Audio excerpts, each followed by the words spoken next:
हम सुनते आए हैं जैन धर्म वैज्ञानिक है।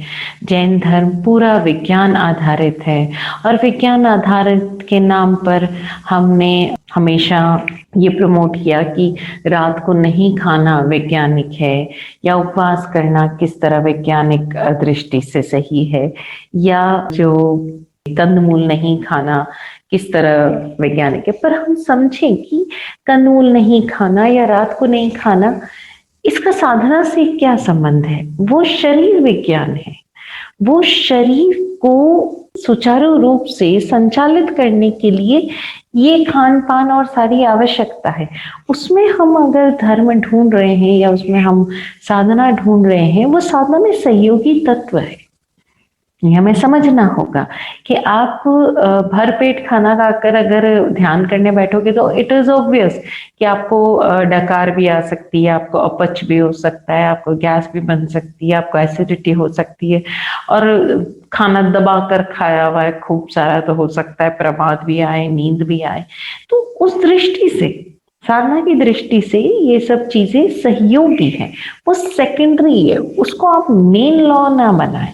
वो उसके बाद की, जिस तरह से स्कूल में जाकर पढ़ाई करना, अध्ययन करना, टीचर्स से पाठ को समझना, दैट इज मोर इम्पॉर्टेंट। लेकिन हम समझ ले कि नहीं, असेंबली इंपॉर्टेंट है, स्कूल ड्रेस इंपॉर्टेंट है, लाइब्रेरी पीरियड इंपॉर्टेंट है, स्पोर्ट्स पीरियड इंपॉर्टेंट है, तो ये हमारी भूल हो जाएगी। हमारा मेन लक्ष्य क्या है स्कूल जाने का? मेन लक्ष्य है, मेन गोल, मेन एम, उद्देश्य क्या है कि हम वहां जाकर अध्ययन करें। जो हमें विषय समझाए जा रहे हैं हम वो जाने, समझे, उसे अपने जीवन में उतारें। लेकिन वहां जाकर हमने स्कूल ड्रेस को मुद्दा बना लिया या पाठ रट कर उसको हमने रिपोर्ट कार्ड ले ली, फर्स्ट आ गए, हो गया हमारा काम, लेकिन हमने सीखा नहीं, तो हमारा उद्देश्य पूरा नहीं हुआ। वही हमारे साथ हो रहा है कि हम कहते हैं जैन धर्म वैज्ञानिक है। वैज्ञानिक किस दृष्टिकोण से है? वैज्ञानिक इस दृष्टिकोण से है कि वो आपके अंतर के विज्ञान को, जो ये विज्ञान आपके आसपास फैला हुआ है, उससे कनेक्ट कर रहा है। विज्ञान के धरातल पर आप जान पा रहे हो, उन वैज्ञानिक अवधारणाओं को जान पा रहे हो। वो वैज्ञानिक अवधारणाएं किस तरह से बनी? बनाने वाला भी तो कोई व्यक्ति ही था ना। कहां से वो हाइपोथेसिस आया? आप विज्ञान में देखो, सारे हाइपोथेसिस बनते हैं और फिर उस हाइपोथेसिस को प्रूव किया जाता है और फिर एक प्रिंसिपल, एक या लॉ दिया जाता है। अगर आप देखोगे लॉ, तो उसमें क्या कहा जाता है? सबसे पहला वर्ड ये होता है, if a body is throne, मतलब एक कंडीशन है और एक हाइपोथेसिस है कि अगर हम ऐसा माने कि ये चीज ऐसी है तो फिर ऐसे हुआ जाता है और फिर उस लॉ को प्रूव कर दिया जाता है। अध्यात्म ये बताता है कि वो हाइपोथेसिस एक वैज्ञानिक के भीतर जन्म कहां से लिया। यूं बैठे बैठे तो बातें आती नहीं, लेकिन वो कहीं से तो जन्म लिया। अध्यात्म उसकी जड़ तक जाता है। तो सामायिक हमने जिस तरह से समझा, जिस तरह से षट द्रव्य विज्ञान समझा, उससे हम जाने कि जैन धर्म को या जैन दर्शन को क्यों वैज्ञानिक आधार दिया जाता है। जिस तरह से जैन दर्शन ने पुद्गल को समझा, मैटर को समझा, सब्सटेंस को समझा, जिस तरह से एटम को समझा, जिस तरह से एक एटॉमिक स्ट्रक्चर को समझा, जिस तरह से एनर्जी को समझा, जिस तरह से एनर्जी क्वांटा को समझा, आज जो विज्ञान कह रहा है कि particle is dual in nature. हम ड्यूअल इन नेचर पार्टिकल की बात करते हैं, 11th-12th की केमिस्ट्री में पढ़ाया जाता है particle is dual in nature, कि वो पार्टिकल फॉर्म भी है, मैटर फॉर्म भी है और एनर्जी फॉर्म भी। ये किधर से आया कॉन्सेप्ट? ये कॉन्सेप्ट जैन दर्शन आपको पहले से ही दे रहा है कि ये ऊर्जा भी है, लेकिन वो ऊर्जा किस रूप में है? वो पुद्गल रूप में है। आज साइंस कह रहा है कि वेव जो मोशन है that is dual in nature. क्यों है? वेव नेचर है पार्टिकल का और दूसरा ये नेचर है। वो क्यों कह रहा है? क्योंकि जैन दर्शन कह रहा है कि आप जो सोच भी रहे हो, आपके जो मन की सोच है, जो विचार है, वो भी पुद्गल है। वो भी पुद्गल है। और यही चीज साइंस भी कह रही है कि आप जो वाइब्रेशंस है, आपके जो थॉट्स है, वो भी थिंग्स है। Thoughts are also things. इन अर्थों में जैन दर्शन वैज्ञानिक है। लेकिन चूंकि हम जानते ही नहीं, और इसलिए हम नहीं जानते, हम अपने बच्चों की बातों का जवाब नहीं दे पाते। आप जानिए और आप अपने बच्चों को बताइए। एक बार जो बात आपको समझ में आई है, अगर आप अपने बच्चों को बता पाते हो, तो आपके बच्चे श्योरली इस चीज को सुनेंगे, समझेंगे। आज बड़ा दुख होता है जब हम देखते हैं कि, मैं ये नहीं कह रही हूँ कि मैं जैन दर्शन से जुड़ी हुई हूँ और इसलिए हमारे जैन कुल में सारे जो बच्चे जन्मे हैं उनको बाहर दूसरी जगह कहीं जाना ही नहीं चाहिए। मैं ये कह रही हूं कि तकलीफ क्यों होती है कि जैन दर्शन मानने की बात ही नहीं कर रहा है। वो कह रहा है कम एक्सपेरिमेंट एंड एक्सपीरियंस। लेकिन हमारे बच्चे, चूंकि आपने उनको गलत गलत मान्यताओं और धारणाओं को मानने के लिए इतना मजबूर कर दिया कि वो ये छोड़कर किसी और जगह पर जा रहे हैं, और वहां पर भी वो जान नहीं रहे हैं। वहां पर वो ये मान्यताएं छोड़कर जा रहे हैं और किन्हीं और मान्यताओं में अपना जी लगा रहे हैं, किन्हीं और मान्यताओं में अपना लक्ष्य, अपने आप को ढूंढ रहे हैं, जो फिर से एक भ्रमणा है, जो फिर से एक भ्रमणा है। हम भी जब अपनी यात्रा शुरू किए थे, ऐसा ही हुआ हमारे साथ। और एक पल ऐसा आया कि हमने कहीं पर भी जाना छोड़ दिया। हम अपने आप से उकता गए, हम उन जवाबों से उकता गए, हम उन मान्यताओं और धारणाओं के थोपने से इतने एग्रेसिव हो गए कि we just stopped going anywhere. लेकिन धन्यवाद हमारे पेरेंट्स को कि ना तो उन्होंने हमें जानने के लिए मजबूर किया, ना जब हम रुके तो हमें वहां जबरदस्ती भेजा, ना जब हम सब जगह जा रहे थे तब रोका, और जब हम नहीं गए तब धक्का दिया। वो कह रहे थे जैसा तुम्हें समझ में आ रहा है। लेकिन कहीं ना कहीं हमारे भीतर वो प्यास जागी हुई रही कि हमें सत्य जानना है। ये क्या है, प्रश्न पूछना हमने नहीं छोड़ा। प्रश्नों का जन्म हमारे भीतर कभी खत्म ही नहीं हुआ, वो कभी खत्म ही नहीं हुआ, और वो चालू रहा, और वो चालू रहा। इसीलिए पूज्य विराट गुरुदेव की कृपा बरसी, उनकी दृष्टि हम पर पड़ी और भीतर से बदला। उनकी कृपा से आप सबके भीतर भी ये सारे जो भी मान्यताएं हैं, या जो भी अब तक नहीं जाना, वो सारा रास्ता, डायरेक्शन बदले और आप भी जान पाए चीजों को। पेज नंबर 74, समय सामयिक केंद्र परिधि विज्ञान, science of centre and circumference. क्या है वो? समय और सामयिक।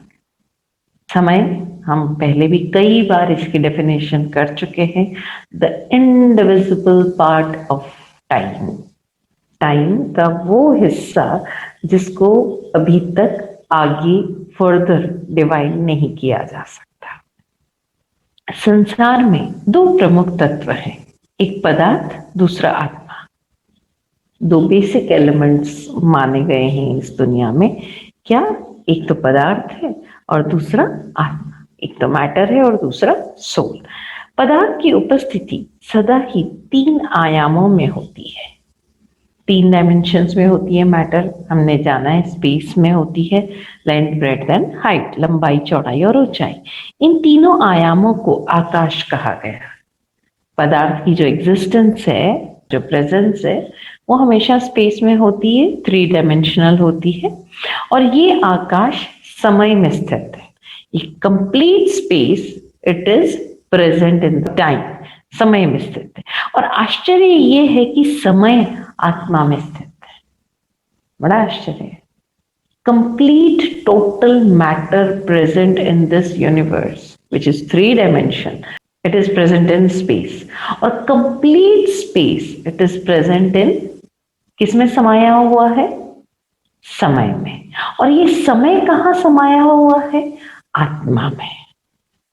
ये आत्मा ही एक समय है, और ये एक समय ही अनंत गहराई वाला है। ये जो कंप्लीट हमारा सोल है वो एक समय है, और ये जो एक समय है ये इनफाइनाइट डेप्थ वाला है। अभी आप सुनने के लिए सुन लीजिए, इसको अपनी बुद्धि से और ग्राफिकल रिप्रेजेंटेशन से कहीं पर भी अप्लाई करने की कोशिश मत करें, क्योंकि ये सब एक्सपीरियंस की बात है। हम खुशनसीब हैं कि हम एक ऐसे आत्मज्ञानी पुरुष की वाणी का श्रवण कर रहे हैं जिसने इस एक्सपीरियंस को अनुभूत किया, अनुभव किया, और हम उनसे रूबरू हुए, उनकी वाणी को जस्ट सुन रहे हैं। मात्र समय ही वह केंद्र है, इट इज द सेंटर जिस पर उपस्थित चेतना, हमारी जो कॉन्शियसनेस है, वो परिधिग्रस्त भी हो सकती है और मात्रा बिंदु भी। इस लाइन को समझिए, जो समय है वो सेंटर है, वो जो एक समय है वो सेंटर है। अब हमारी जो चेतना है, हमारा जो कॉन्शियसनेस है, वो चाहे तो इस समय में स्थित भी हो सकती है, यानी बिल्कुल बिंदु भी हो सकती है, सेंटर पर स्थित हो गई तो बिल्कुल बिंदु हो गई, पॉइंट हो गई। लेकिन अगर वो भटकी, इधर उधर गई, तो वो चेतना सरकमफ्रेंस, क्योंकि जितनी दूर भटकेगी उतने रेडियस का वो सर्कल बन जाएगा और वो सरकमफ्रेंस पर बाहरी भटकती रहेगी। बिंदु रूप शून्य की अवस्था में चेतना बिंदु में ही धर्मस्थ होती है। जब हमारी चेतना कहीं नहीं भटक रही है, सिर्फ समय में ही उपस्थित है, समय को ही देख रही है, समय को ही जी रही है, तो क्या हो गया, उस पॉइंट पर ही प्रेजेंट हो गई। अब जब पॉइंट पर प्रेजेंट हो गई तो रेडियस कुछ है ही नहीं। जब रेडियस ही नहीं है तो सरकमफ्रेंस कहां से आएगा? तो ये अवस्था क्या हो गई? शून्य अवस्था हो गई, यानी वो धर्ममय है, धर्मस्थ हो गई। आत्मा गतिमान होती, एवरी मोमेंट गतिशील है, धर्मास्तिकाय में है, धर्ममय है। उसी अवस्था को प्राप्त करना सामायिक साधना का उद्देश्य है। हमारा उद्देश्य क्या है कि हमारा मन जहां जहां आउट ऑफ ऑर्डर हुआ है, जहां जहां इधर उधर भटका है, वहां से उसको देख कर, जान कर अपाण वो सिरामी करो और उसको वापस इन ऑर्डर लेकर आओ। इन ऑर्डर लेकर आओ, आपने कई बार सुना होगा, हम प्रतिक्रमण करते हुए कहते हैं कि निरीक्षण करो, जहां जहां आउट ऑफ ऑर्डर हुई वहां से उसको इन ऑर्डर लेकर आओ। इन ऑर्डर लेकर आओ यानी सेंटर में लेकर आओ। मन जहां जहां गया था वहां से उसको वापस लौटा के लाओ। उसी अवस्था को प्राप्त करना सामायिक साधना का उद्देश्य है। चेतना जब परिधिग्रस्त होती है तो समय काल चक्र का रूप धारण कर लेता है। जब हमारी कॉन्शियसनेस अब सेंटर पे नहीं है, वो समय में नहीं है, वो कहाँ है? बाहर घूम रही है। जब बाहर घूम रही है, परिधि पर घूम रही है, तो इसका मतलब अब क्या होगा? एक पर्टिकुलर एरिया बन जाएगा। ये जो एरिया बन रहा है टाइम के ग्राफिकल रिप्रेजेंटेशन में, वो एरिया काल कहलाता है। जब पॉइंट पर था तो समय था, वो एक समय ही था, लेकिन वो पॉइंट पर था। लेकिन अब वो तो इतना ट्रैवल कर रहा है, वो जो ट्रैवल किया दैट इज कॉल्ड काल या टाइम पीरियड, क्योंकि अब चेतना परिधि पर घूमती रहती है। अतः वहां विस्तृत दायरा, विस्तृत विषय हो जाती है। यही संसार है। हमारा मन जहां जहां भटकेगा, जितना जितना भटकेगा, अब देखो ना, किसी के लिए तो ये संपूर्ण पृथ्वी ही संसार है, वो इतना ज्यादा घूम रहा है। अच्छा, नहीं भी घूम रहा है फिजिकली, माइंड से इतना घूम रहा है। एक ऑफिस ऑस्ट्रेलिया में, एक ऑफिस अमेरिका में है, एक ऑफिस सिंगापुर में है, वो सब जगह को घूम रहा है। वहां का मौसम भी वीडियो से देख रहा है, कहीं ना कहीं अनुभव भी कर रहा है, ये भी देख रहा है अच्छा वो गार्डन में घास कैसे उगी हुई है, तूने ध्यान नहीं दिया। यूएस वाले को कह रहा है भैया तूने पानी नहीं पिलाया, उसको कह रहा है भैया ये खिड़कियों की ये उतर रही है, इस पर ध्यान दे। ये क्या हो रहा है? माइंड से घूम रहा है। तो जहां जहां जितनी जितनी दूरी तक उसकी चेतना ट्रैवल करेगी, उतना उतना उसका संसार, उतना उतना उसका संसार। अतः इस परिधि भ्रमण को काल चक्र समझना चाहिए। यहां पर समय को गणित के माध्यम से समझा जाता है, मैथमेटिकल रिप्रेजेंटेशन से समझा जाता है। दूसरी तरफ केंद्र में कोई गणित ही नहीं होता, क्योंकि सब कुछ जीरो ही है, कोई रेडियस ही नहीं है।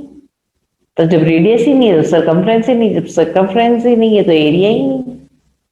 समय को कोई मैथ्स नहीं होगा, होगा कैसे? केवल समय संपूर्ण समय होता है। जब सरकमफ्रेंस होता है या हमारा चित्त इधर उधर डोलता है, तब तो आप उसका कैलकुलेट कर सकते हो काल समय को, टाइम पीरियड को। लेकिन सेंटर पर स्थित होता है, अपने आप में होता है, तो कोई संसार ही नहीं, कुछ बना ही नहीं। केवल समय, एब्सोल्यूट समय, संपूर्ण समय, एब्सोल्यूट टाइम होता है। जैसे मैदान के ब्रह्म स्थान अर्थात केंद्र में स्थित व्यक्ति एक जगह बैठा बैठा संपूर्ण को देख सकता है, वैसा ही केंद्रस्थ चेतना को समझना चाहिए। परिधि पर खड़े व्यक्ति को केंद्र को तो देखने की फुर्सत ही नहीं मिलती। वो तो परिधि पर ही मृग मरीचिका देखता रहता है और भागता रहता है। इस खेल का कहीं कोई अंत ही नहीं है। जैन दर्शन में आत्मा की केंद्रस्थ अवस्था को स्वभाव दशा और परिधिगत भाव दशा है, उसे विभाव दशा कहा गया है।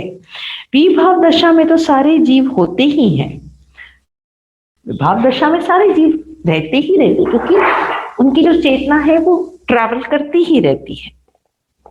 उनकी सोच ही उल्टी होती है। जैसे कोई व्यक्ति ज्ञानी पुरुषों के प्रवचन को छोड़कर नट अभिनेता का फैन बन जाता है और अपना जीवन बिगाड़ बैठता है, ऐसा ही इसे समझना चाहिए। तो हम देखते ही हैं, आप किसी व्यक्ति को बोलो कि किसी गुरु की सेवा कर, या उसको बोलो कि भैया तेरे को अमिताभ बच्चन या सलमान खान या जो भी हीरो है उनका शाहरुख खान इनके फैन बनना है। अब आमतौर पर आप देखोगे पब्लिक जितनी आपको इनकी नॉर्मल शूट या एयरपोर्ट या आपके सिटी में कोई प्रोग्राम हो, पैसा देकर भी लोग पहुंच जाएंगे। और जहां संतों के वचन सुनने हैं या जहां आपको ज्ञान की बात कही जाएगी, वहां आप बोर हो जाते। कोई इंफॉर्मेटिव प्रोग्राम है, वहां आपके 10-15 लोग ही जुड़ेंगे। लेकिन जहां आपको पता है कि अभी आपको पता चलता कि आज मैं इस जूम क्लास में नेहा कक्कड़ के गाने, Neha Kakkar is directly connected, आप देखो मेरा तो जूम क्रैश हो जाता, मेरे तो यूट्यूब क्रैश हो जाता, इतने लाइक्स मिल जाते। It is fact. तो यही हमें देखना है कि हम किस दिशा में जी रहे हैं, स्वभाव दशा में। इसका अर्थ ये नहीं है कि मैं आपको ये कह रही हूँ कि नहीं आप हमेशा बस प्रवचन ही सुनते रहो, मस्त मजाक करो, लेकिन ये ध्यान रखो कि आपकी सोच किस दिशा में जा रही है, आप उसको किस लेवल तक ले रहे हो। जहर को भी अगर दवाई की तरह लिया जाए तो वो आपको ठीक कर सकता है, लेकिन आप जहर को बल्क में लोगे तो एक सिंपल दवा भी आपके लिए जहर बन सकती है। यदि हम समय चक्र को किसी वृत्त के दृष्टांत, वृत्त इज कॉल्ड अ सर्कल, यदि हम समय चक्र को एक वृत्त के दृष्टांत से समझें तो उस वृत्त का केंद्र ही समय अर्थात आत्मा का स्वभाव है। जैसा अभी हमने थोड़ी देर पहले कहा कि जो सेंटर है वही समय है, वही आपका स्वभाव है। जब आप सेंटर पे होते हो तो स्वभाव में होते हो, जब आप सर्कमफ्रेंस पे होते हो तो विभाव में होते हो। और उसकी परिधि ही काल अर्थात आत्मा का विभाव है।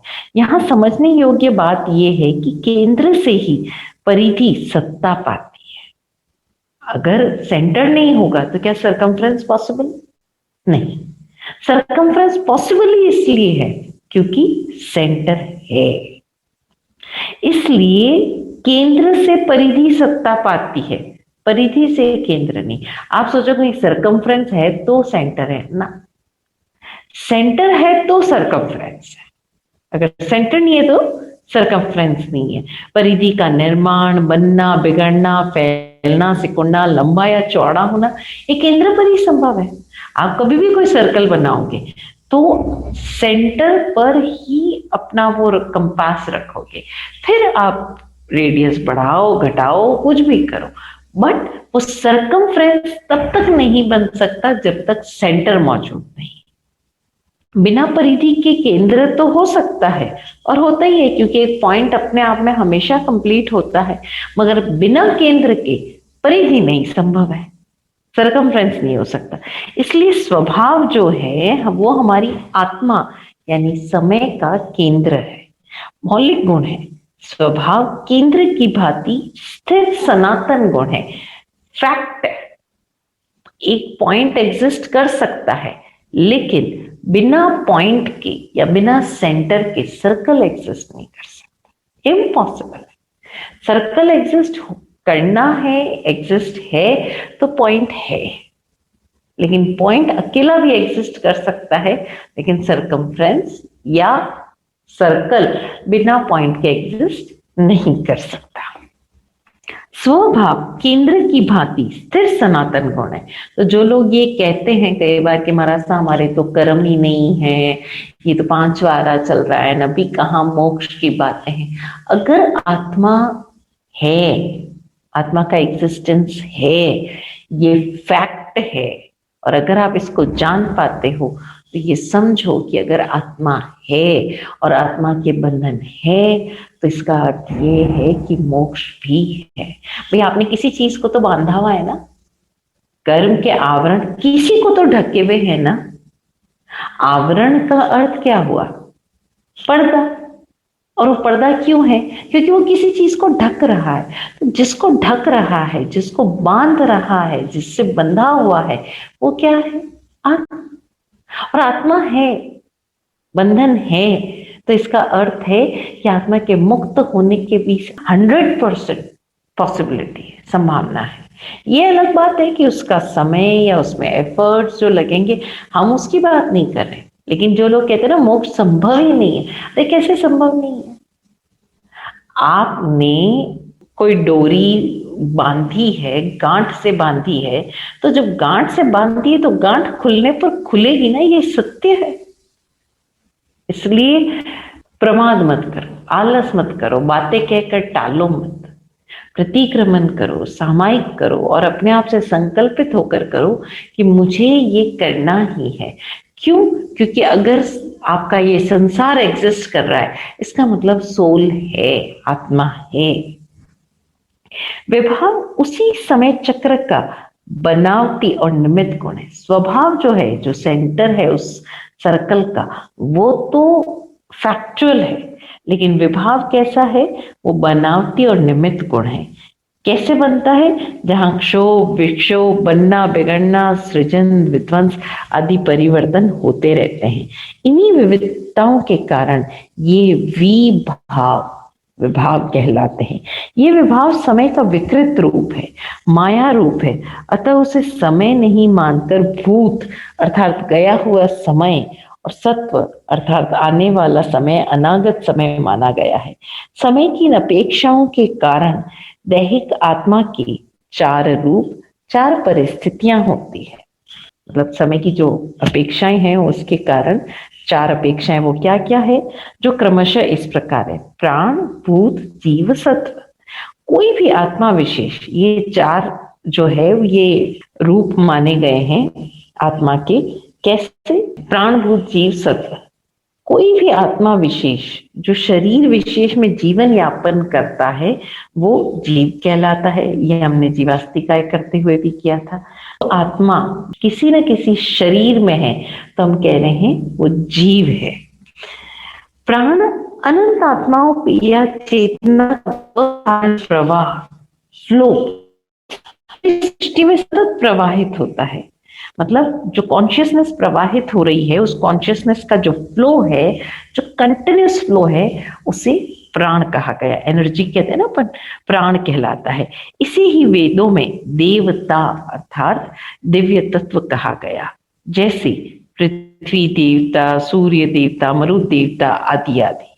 मगर यहां हम सामायिक की बात कर रहे हैं, तो सामायिक का आत्मा की इन 4 अवस्थाओं से कोई विशेष प्रयोजन नहीं है। भूत और सत्व के बारे में हम पहले बात कर चुके हैं। भूत पास्ट और सत्व आने वाला कल। सामायिक तो पंचम गति प्राप्त करने की साधना है। कौन सी गति? पंचम गति। 4 गति तो आप जानते हो ना, देवगति, नरक गति, मनुष्य गति, तिर्यंत गति। और सामायिक क्या है? पंचम गति, सिद्ध गति प्राप्त करने की साधना है। आत्मा इन 4 रूपों में एग्जिस्ट नहीं करती। ना वो जीव रूप में है, ना वो प्राण रूप में है, ना भूत रूप में, ना सत्व। वो क्या है? मात्र आत्मा है, परम आत्मा, सिद्ध, मात्र सिद्ध परमात्मा है, आदि ब्रह्म है, सदा शिव, अर्थात समय है। उस समय में प्रवेश करने की विधि जो है वो क्या है, सामायिक है। इस स्थिति तक पहुंचने की जो है वो क्या है, सामायिक है। इस प्रकार संक्षेप में कहा जाए, क्षण है वह भूत भविष्य को आगे पूर्ण है। अतः आत्मा ही समय है और उस समय में समय साथ होकर जीना ही सामायिक है। रहस्य की बात यह है कि एक जीव मस्तिष्क की सहायता से कई व्यक्तित्वों को एक साथ जीता है। ये पुरुष अनेक चित्तों में बटा हुआ है। अनेक चित्ते खलु इयम पुरी से। अब ये एक फिर नई चीज शुरू हो रही है। मुझे लगता है आज के लिए इतना काफी है। इस चीज को हम कल करेंगे। आप जो आज हमने पढ़ा है, सुना है, इसको फिर से एक बार सुनिए, गो थ्रू होइए, बार बार सुनिए, इसको पढ़िए, है ना। ये जो चीज है अनेक चित्ता खलु इयम पुरी से, यानी मनुष्य अनेक चित्ता है, ये विज्ञान हम कल जानेंगे।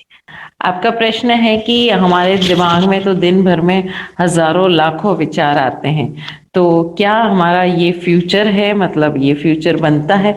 बिल्कुल बनता है। आप दिन में इतनी सारा कुछ सोच रहे हो, बोल रहे हो, प्रतिपल जो आपका प्रोजेक्शन है वो कभी आपकी पुरानी चीजों को थोड़ा सा मिटा रहा है, कभी उन्हीं पुरानी चीजों को सीमेंटेड कर रहा है, मतलब और स्ट्रांग बना रहा है। और जितनी जितनी चीजें स्ट्रांग होती जाती है भविष्य में उसका आकार उतना ही बनता चला जाता है।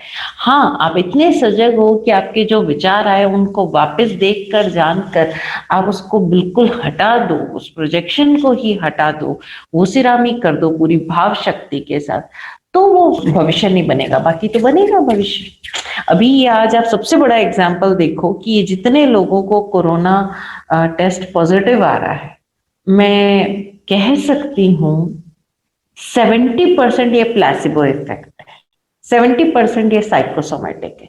उनके शरीर में ही नहीं, पर वो इतना ज्यादा सोच चुके हैं उसके बारे में, उसकी एक एक चीज के बारे में, वो उनके शरीर में आ जाएगा, वो उनके शरीर में आ ही जाएगा।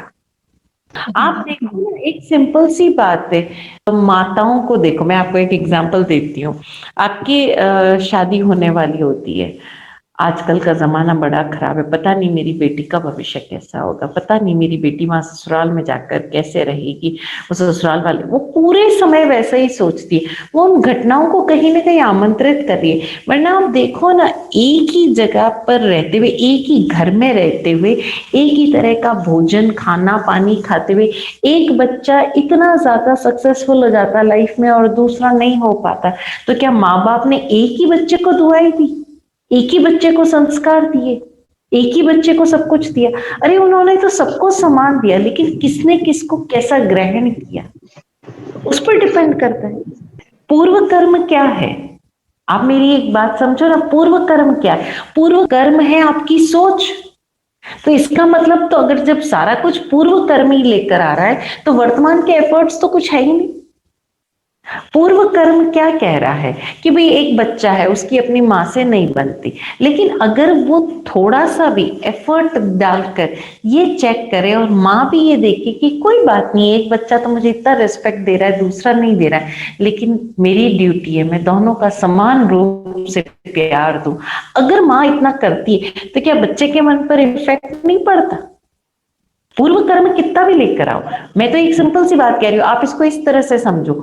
फोर्थ क्लास में, या सपोज मैं थोड़ा और हायर क्लास का लेती हूँ, एक बच्चा 8th क्लास तक मैथ्स में फेल होता रहा, लेकिन 9th क्लास में एक टीचर ने उस पर बड़े प्यार से मेहनत की, उसका पिछला सारा, मतलब वो जो पट्टा है वो साफ है, उसको कुछ भी नहीं आता, बल्कि उसको हेट है मैथ्स से, लेकिन फिर भी एक टीचर एफर्ट करती है प्यार से, प्रेम से, और उसको किसी तरह से कुछ करके मैथ्स में इतना बना देती है कि वो मेरिट में भी आ सकता है। अब आप क्या बोलोगे कि वो तो जो 8वीं तक उसने मैथ्स कुछ पढ़ा ही नहीं, इसलिए जिंदगी में वो कभी मैथ्स पढ़ ही नहीं पाएगा?